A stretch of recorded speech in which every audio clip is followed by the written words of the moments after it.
वर्णिवेशरमणीय दर्शनं मन्दहासरुचिराननाम्बुजं पूजितं सुरु नरोत्तमैर्मुदा धर्मनन्दनमहं विचिन्तये।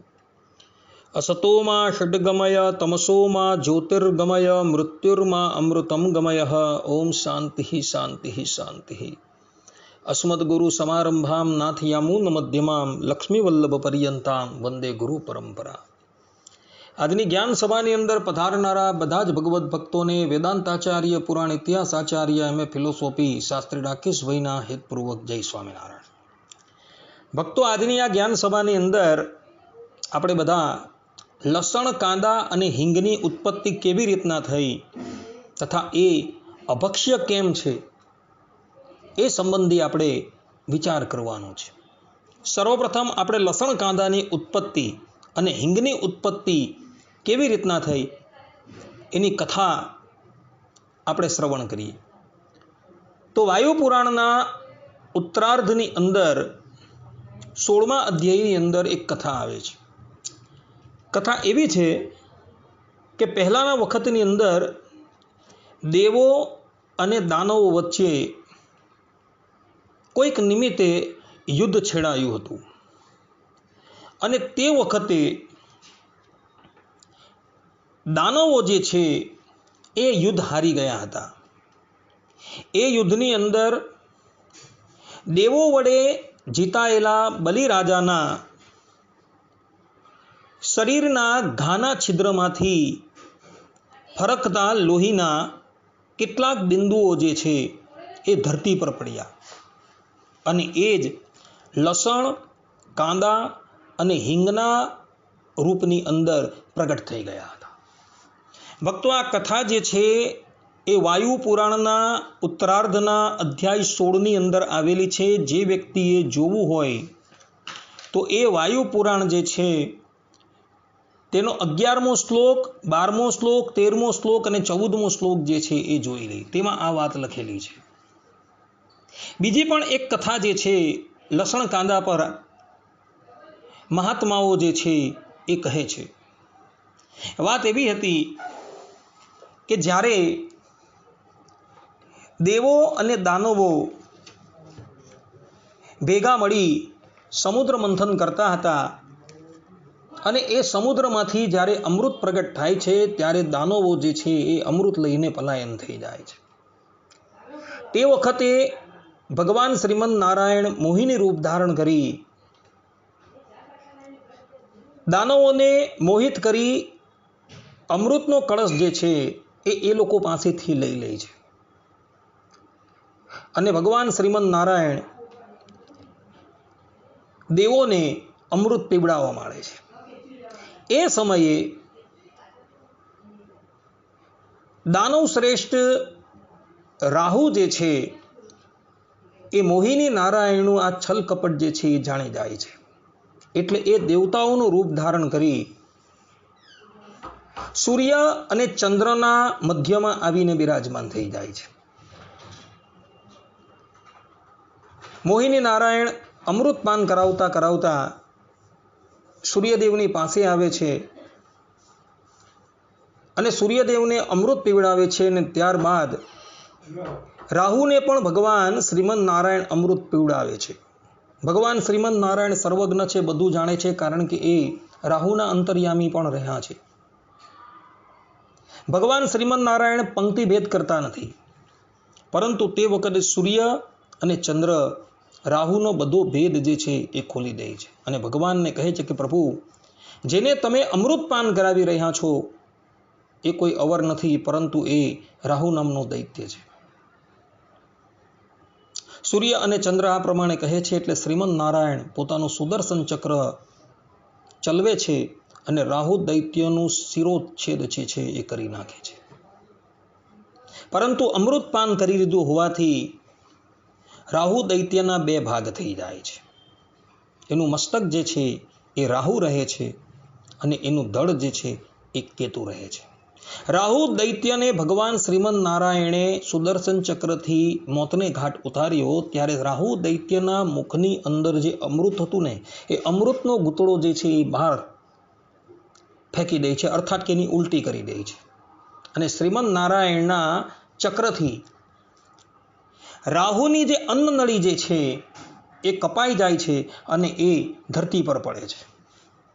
આમ રાહુ દૈત્ય જે અમૃતને ઓકી નાખે છે એમાંથી લસણની ઉત્પત્તિ થાય છે અને એ જ રાહુ દૈત્યના શરીરની જે અન્નનળી જે છે એ ભૂમિ પર પડે છે ત્યારે એ કાંદાના રૂપની અંદર પરિણિત થઈ જાય છે. એટલે લસણ અને ડુંગળી જે છે એ રાહુ દૈત્યની ઉલટી છે. એટલે માટે મહાત્માઓએ એ લસણ અને ડુંગળી ભક્ષણ કરવાની સ્પષ્ટ રૂપે મનાઈ કરેલી છે. અને હિંગની ઉત્પત્તિ જે છે એ બલિરાજાના રક્તમાંથી થઈ હોવાથી સ્વામિનારાયણ સંપ્રદાયની અંદર હિંગનો ઉપયોગ કરવામાં આવતો નથી. સ્વામિનારાયણ સંપ્રદાયના કોઈ પણ મંદિરોની અંદર એના કોઈ પણ હરિભક્તો જે છે એ હિંગ ભક્ષણ કરતા નથી. એનું કારણ આયરું આ છે, કારણ કે એની ઉત્પત્તિ જે છે એ બલિરાજાના રક્તમાંથી થયેલી છે. આ વાત વાયુ પુરાણના ઉત્તરાર્ધના 16મા અધ્યાયની અંદર લખેલી છે ભક્તો. અને એટલે માટે આપણે લસણ, ડુંગળી અને હિંગ જે છે એ ભક્ષણ કરતા નથી. શાસ્ત્રોની અંદર પણ પ્રમાણ જોવા મળે છે કે લસણ અને કાંદો જે છે એ ક્યારેય પણ ભક્ષણ ન કરવા. જેમ કે મનુસ્મૃતિની અંદર 5મા અધ્યાયના 5મા શ્લોકની અંદર મનુ મહારાજ કહે છે, લસુનમ ગુંજનમ ચૈવ પલાંડુમ કવકાનિચ અભક્ષ્યાણી દ્વિજાતીનામ અમેધ્ય પ્રભવાણી ચ.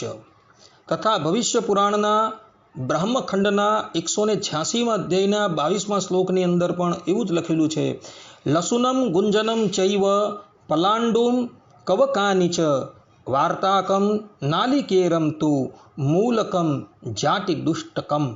અર્થાત કે લસણ, કાંદો, ગુંજન, સફેદ રીંગણ, લાલ મૂળો અને અપવિત્ર સ્થાન સ્મશાન વગેરેમાં ઉત્પન્ન શાક જાત્યાદિ દૂષિત છે અને દ્વિજાતિઓને માટે અભક્ષ્ય છે. ભક્તો, અહીં ગુંજન ફળ પણ લખેલું છે. લસણ, કાંદો અને ગુંજન ફળ તથા શ્વેત રીંગણ, લાલ મૂળા જે છે એ ભક્ષણ કરવાની સ્પષ્ટ રૂપે મનાઈ કરી છે. અહીં ગુંજન જે શબ્દ જે છે તેનો કેટલાક લોકો જે છે એ ગાજર અર્થ કરે છે, પરંતુ આ વાત સંપૂર્ણપણે અસત્ય છે. ગુંજન ફળનો અર્થ યાજ્ઞવલ્ક્ય ઋષિની સ્મૃતિની ઉપર મીટાક્ષર ટીકા લખનારા વિજ્ઞાનેશ્વર પંડિતજીએ ગુંજન શબ્દનો અર્થ ગાજર નથી કરેલો, પરંતુ ગુંજન શબ્દનો અર્થ તેઓએ લાંબો કાંદો કરેલો છે. અને આ જ વાત અમરકોશની અંદર પણ છે. અમરકોશના રચયિતા અમરસિંહજીએ પણ ગુંજન શબ્દનો અર્થ જે છે એ લાંબો કાંદો કરેલો છે, ગાજર નથી કરેલો. કેટલાક લોકો જે છે આ ગુંજન શબ્દનો અર્થ જે છે એ ગાજર કરી રહ્યા છે, પરંતુ આ પક્ષ જે છે એ યોગ્ય નથી. એ લોકોએ અમરકોશ જે છે તે જોવાની જરૂર છે. તથા એ લોકોએ યાજ્ઞવલ્ક્ય ઋષિની સ્મૃતિની ઉપર મીટાક્ષર ટીકા જે લખાયેલી છે એ ટીકા વાંચવાની જરૂર છે. એમાં સ્પષ્ટ રૂપે વિજ્ઞાનેશ્વર પંડિતજીએ આ ગુંજન શબ્દનો અર્થ જે છે ગાજર નથી કરેલો, પરંતુ લાંબો કાંદો કરેલો છે.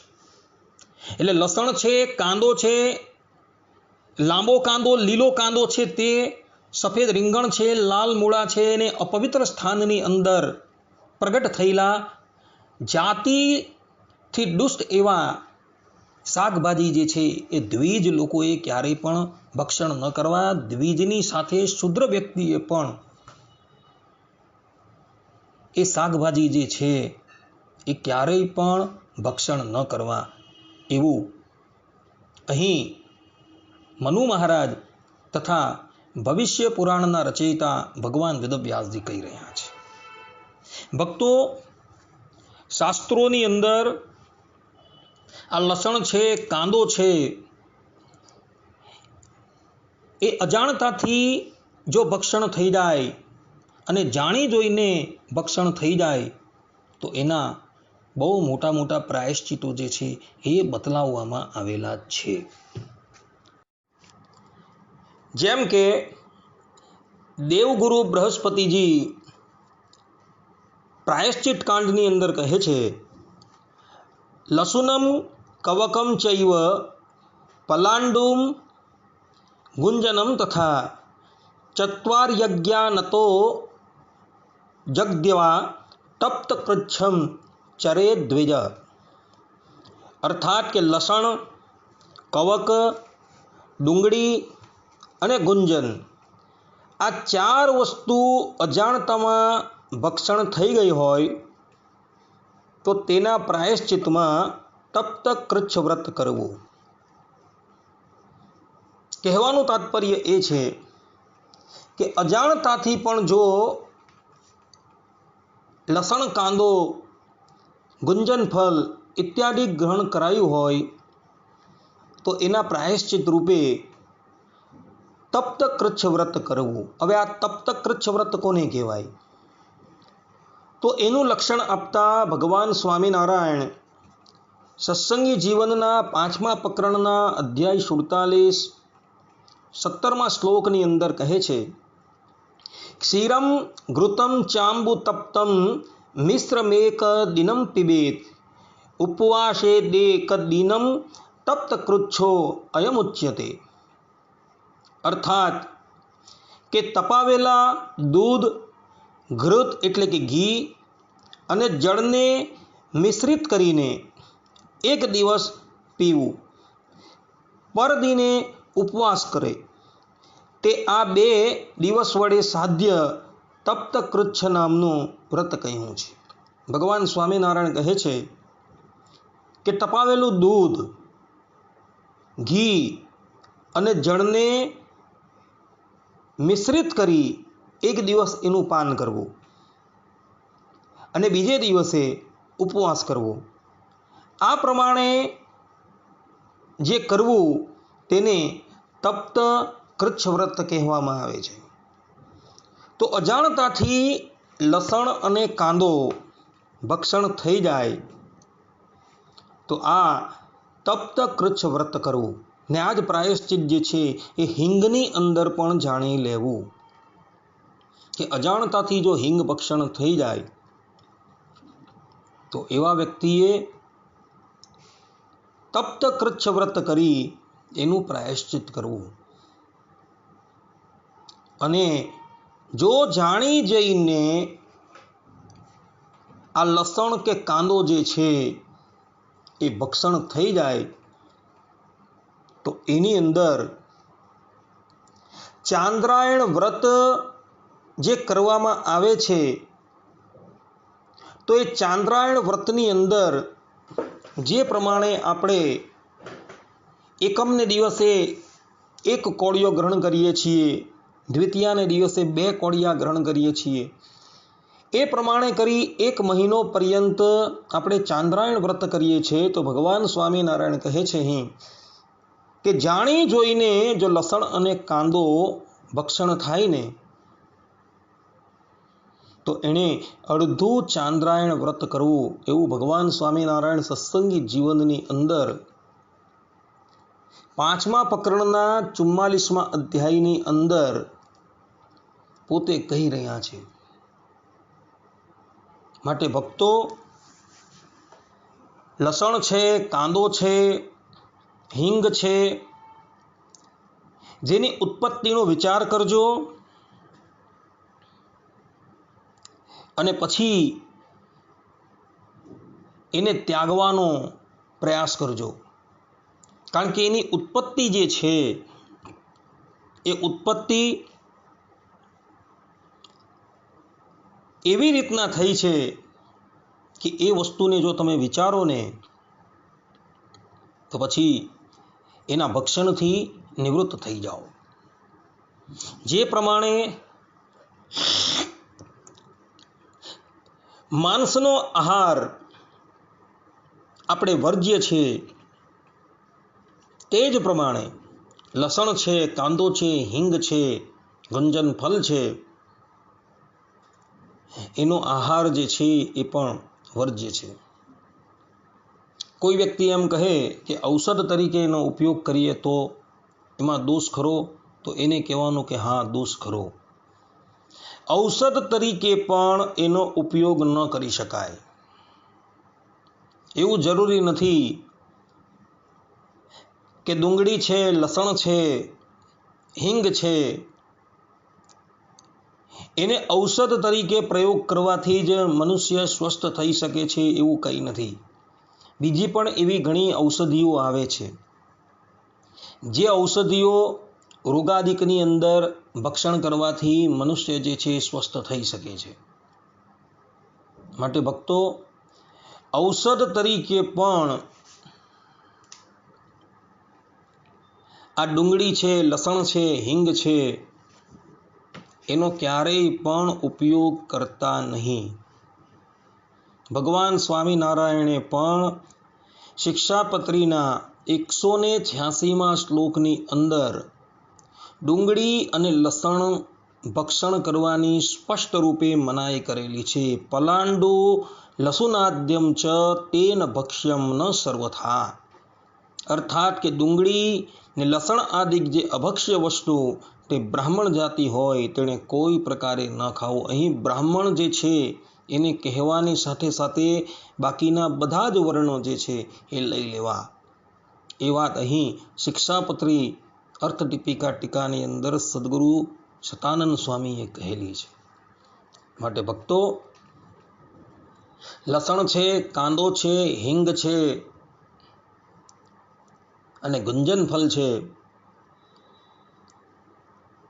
એનું ભક્ષણ ક્યારેય પણ ન કરતા. આ બધી વસ્તુ જે છે એ તામસ છે અને એનું ભક્ષણ કરવાથી મનુષ્યની અંદર તમોગુણ અને રજોગુણ જે છે એ વૃદ્ધિ પામે છે. મનુષ્યને આ વસ્તુ ભક્ષણ કરવાથી વિકાર થાય છે અને વિકાર થવાથી સાધકના ભજન સ્મરણની અંદર વિક્ષેપ આવે છે. એટલે માટે શાસ્ત્રકારોએ આ બધી વસ્તુનો નિષેધ કરેલો છે. આ પ્રમાણે લસણ છે, કાંદો છે, હિંગ છે, એની ઉત્પત્તિ કેવી રીતના થઈ તથા શાસ્ત્રોની અંદર એનો નિષેધ કેમ કરવામાં આવેલો છે, એ બધી જ વસ્તુઓ મેં તમને અહીં કહી છે. તો બધા જ સાધકો જે છે એ આ વસ્તુઓનું ભક્ષણ ક્યારેય પણ ન કરતા. આટલું કહીને હું મારા આ પ્રવચનને વિરામ આપું છું. સર્વે સંતુ નિરામયઃ, સર્વે સુખીનો ભવન્તુ, સર્વે ભદ્રાણી પશ્યન્તુ, મા કશ્ચિત દુઃખ ભાગ ભવેત. અસ્તુ. જય સ્વામિનારાયણ.